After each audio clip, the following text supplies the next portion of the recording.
ترکی کے صوبے دیار باکر میں رنگ برنگے کپڑے پہنے یہ درجنوں خواتین ایک پارک میں جمع ہوئیں، جس کا مقصد دنیا کے 30 ملکوں کے 151 شہروں میں شروع کی جانے والی ایک مہم میں حصہ لینا ہے۔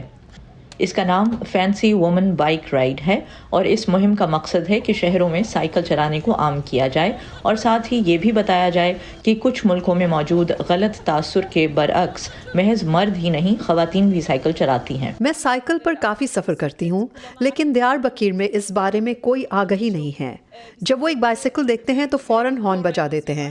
ہم چاہتے ہیں کہ وہ ہارن نہ بجائیں بلکہ بریک لگائیں۔ معاشرے میں صنف کے حوالے سے بھی ایک خاص تاثر ہے، یعنی یہ کہ خواتین بائیسیکل نہیں چلاتی، اور ہم یہی تاثر ختم کرنا چاہتے ہیں۔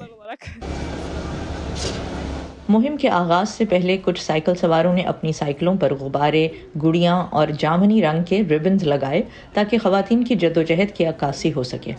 اس مہم میں حصہ لینے والوں کے مطابق یہ ٹور روزمرہ زندگی میں خواتین پر ڈالے جانے والے معاشرتی دباؤ کو چیلنج کرنے کے لیے ہے۔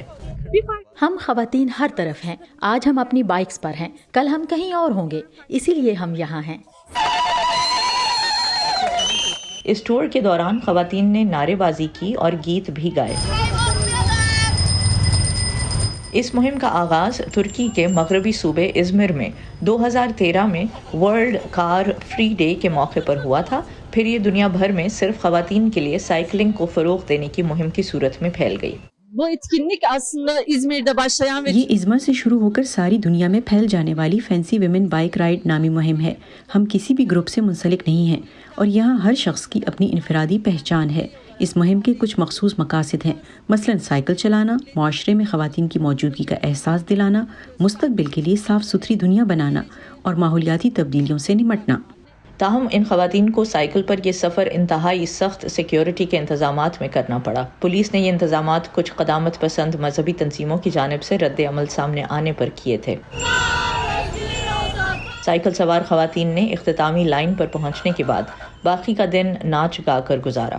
خواتین پر تشدد کے خلاف جنگ کرنے والے بین الاقوامی استنبول کنونشن سے ترکی کی حکومت کے الگ ہو جانے کے بعد سے اس ملک میں خواتین کے حقوق روز بروز متنازع ہوتے جا رہے ہیں۔ مہمت بوزرسلان کے ساتھ نخبت ملک، وائس آف امریکہ۔